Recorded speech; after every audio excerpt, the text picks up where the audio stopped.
Hey guys, how are you? I hope that you are okay. I hope that you are good. Give me a sec.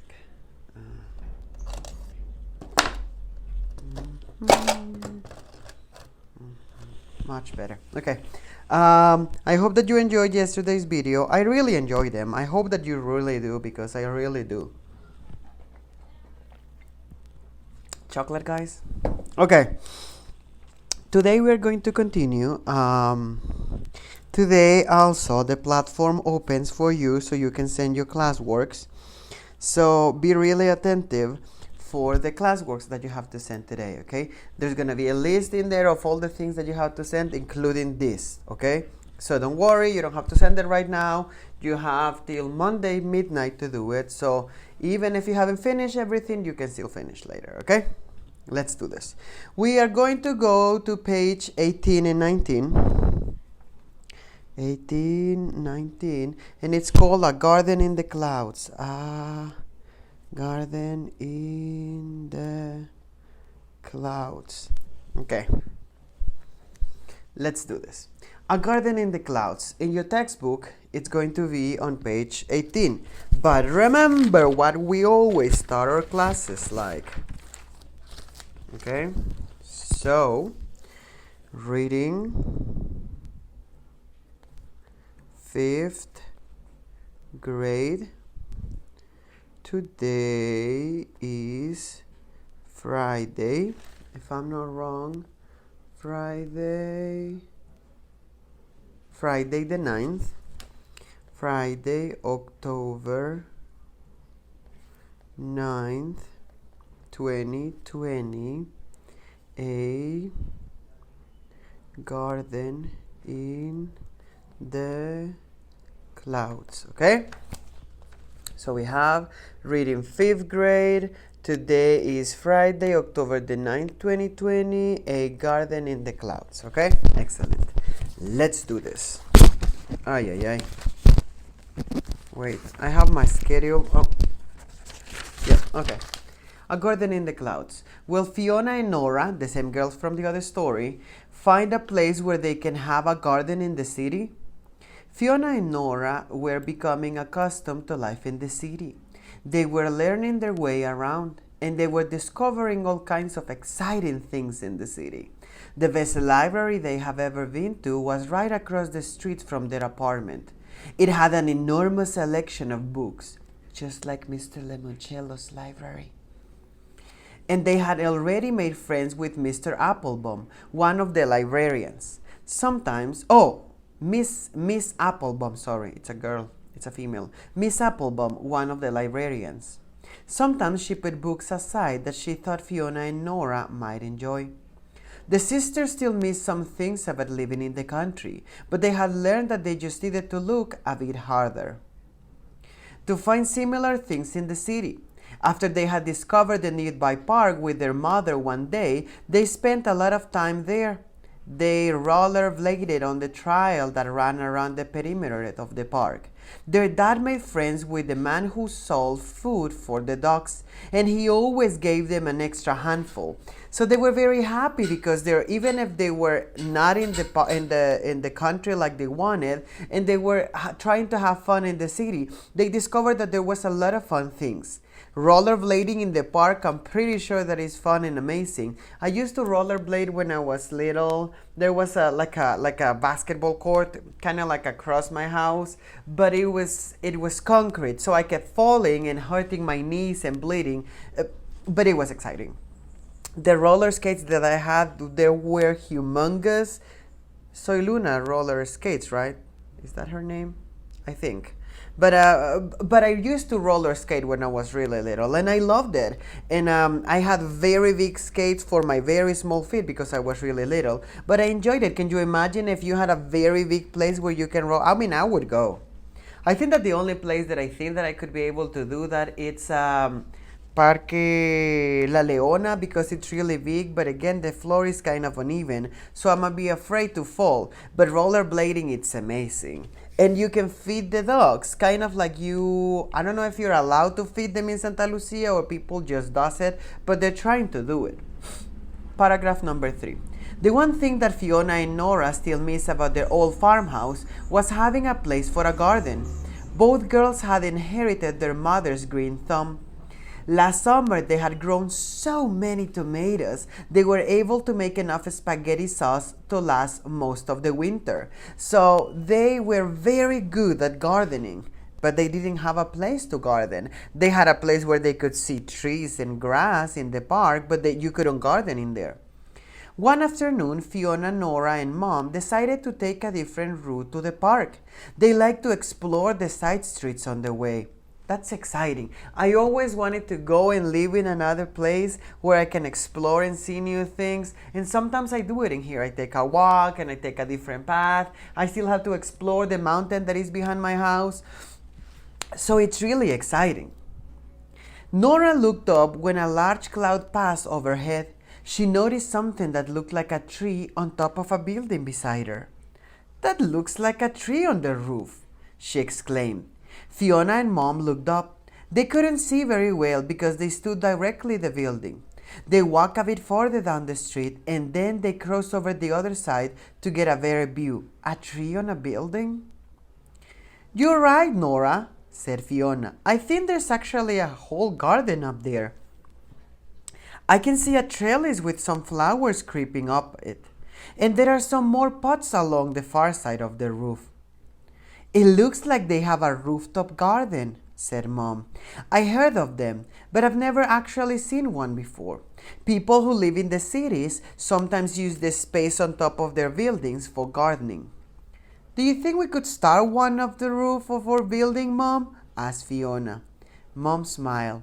"We'll have to check with the superintendent, the owner of the building first," she replied. "But I doubt it will be a problem. I've seen a sign for stairs leading to the roof. I've seen a familiar taking a picnic dinner and telescopes up there." Can you imagine a garden up in the roof of the building? Nora grinned. Sometimes you just have to look a little harder to find what you're looking for in the city. So Nora is the one that really, Nora and Fiona were people that they came from the country, from the mountain, from a farm, and they wanted to see more trees. And they were trying really hard to succeed in living with nature, but they were having problems with that because in the city there's not a lot of that. But they just noticed that in the top of a building there was a tree, and they ended up discovering the whole concept of roof gardening. Now let's go to the questions on page 19. Number 1.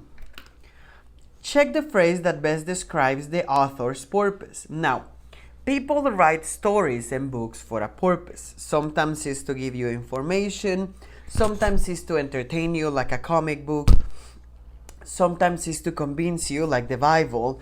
Every book has a different purpose. In this case, let's see what might be the purpose for this story. To tell a story about two sisters discovering rooftop gardens? That sounds like it. Or to persuade the reader to start a rooftop garden? They didn't really give us the advantages and disadvantages, so I really doubt it. Or to share information about the best type of plants to use in a rooftop garden? They didn't really tell us what plants, so I don't know. I would lean on for the first better, but I don't know about you. Number 2, dialogue. Is what a character says. The words in dialogue are always in quotation marks. On the line below, write the words that are on dialogue in paragraph number 5. So the dialogues are what people say to each other. Let's go to paragraph number 5 so we can see what the quotation marks are. That looks like a tree on the roof. Those little things on the side are quotation marks. Let's write them in here, in this piece of paper. I'm gonna write them with a marker so you can actually see them.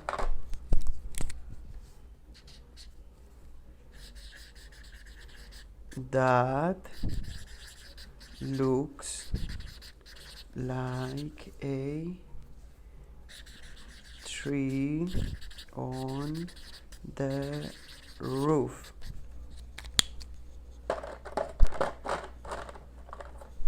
gonna write arrows to the quotation marks so you can know what quotation marks look like. Okay, so these are quotation marks. These things in here, this and this, identify what someone says. And in the story we have, that looks like a tree on the roof. These are words that someone is saying, and in this case, they are said by Nora. So as you can see, these are the words that the part of the question is asking us. So on the line below, write the words that are on dialogue in paragraph number 5. I just wrote them. You can rewind the video or go to the paragraph and check them. Number 3, check the word or words that best describe what type of selection this is. Historical fiction, historical non-fiction. Do you think that this is historical?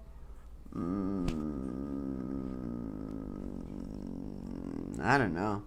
Folktale. A folktale is kind of like a story of something that is not real. We have La Chula, we have El Cadejo, we have La Sucia. Those are folktales because they are regional, they're typical from a country. And then we have fiction, something that is not true. But again, I don't know if this is historical, but this is non-fiction, so I would go to the first. Number 4, do you think mom will help the girls start a rooftop garden on their own? Why and why not? Or why not? So you have to answer, yes, I think mom will help them, or no, I don't think mom will help them. And you have to write comma and because. Why do you think is that? Because it's really difficult to make it, that's why they're not making it. Or yes, I think mom will help them, comma, because it's really easy, or because they have seen people with telescopes and picnics in the rooftop. That's gonna be on you. Next, an idiom is a group of words that has a special meaning. For an example, the idiom hit the hay means go to bed. We have idioms in Spanish too. Al que con lobos anda, aullar aprende. Al que madruga, Dios le ayuda. Those are idioms. Those are regional phrases that are known by a specific area of people. Those are phrases that people know because they belong to their culture or to their area. Write the idiom from paragraph 3 on the line under its meaning. So, 5, it's the meaning. A talent for growing plants. Let's go to paragraph 5. We have to find the idiom, the phrase that is typical for the area. That looks like a tree on the roof, she explained. Fiona and Mom looked up. They couldn't see very well because they stood directly below the building. They walked a bit farther down the street and then they crossed over the other side to get a better... Oh, did I miss the section? Wait. Oh, it was paragraph number 3. Paragraph number 3. The one thing that Fiona and Nora still miss about their old farmhouse was having a place for garden. Both girls had inherited their mother's green thumb. So, a green thumb is the quality or ability to be able to deal with plants. I don't have that for real because I have had one plant that Miss Vilma gave me and it died. Do you know who has a green thumb? Miss Vilma's mom. She plants a lot of plants and she talks to them and she nurtures them and she loves them. So a green thumb is the ability to deal with plants, and we have in there a talent for growing plants. So maybe it should be a green. Go to paragraph number 3. Why is the title of the story A Garden in the Clouds? Number 6. Think of another title that could fit the story. So what do you think it could be another title for this story? Let's think about it for a second.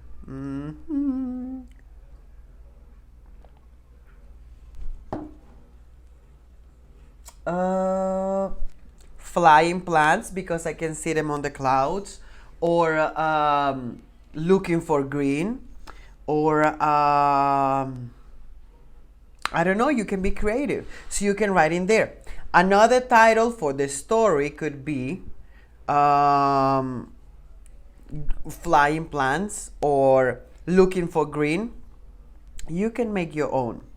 Number 7, why does mom think that a rooftop garden won't be a problem in their building? What do you think is that? If you go back to the paragraph, it says, number 9, paragraph number 9, mom smiled. We'll have to check with the superintendent of our building first, she replied. But I doubt it will be a problem. I've seen a sign for stairs leading to the roof. I've seen a family taking a picnic dinner and a telescope up there. So maybe what mom means is that there is permission to do activities in there because she has seen other families doing stuff. So you can write in there, mom thinks that there's not a problem building a garden in the roof because she has seen people go in there or because the superintendent is okay with it. And in the last, what is the main idea of paragraph 2? And that's something that you are going to do. You are going to go to paragraph number 2 and you have to write. We have done this before. We summarize stuff. But in this case, you have to make it super small. Make it one sentence. So for an example, the sisters still miss some things about living in the country, but they had learned that they just needed to look a bit harder to find similar things in the city. After they had discovered the nearby park with their mother one day, they spent a lot of time there. They rollerbladed, remember that I told you that I like it? On the trail that ran around the perimeter of the park. Their dad made friends with the man who sold food for the dogs, and he always gave them an extra handful. So you can write as a main idea of that paragraph the things that they do in the city when they miss the countryside, or all the things that they love from the city. You can decide, but it should be one sentence that summarizes the whole paragraph. So as you can see, I help you with all the questions today. So you got most of the help, so you don't have to worry a lot. I hope that you enjoyed it. I'm gonna post a video of gardens in the clouds or gardens in roofs so you can see it, and I hope that you enjoyed it. Remember, today classworks are open. Send everything, grammar and reading. I hope you have fun, guys. Bye.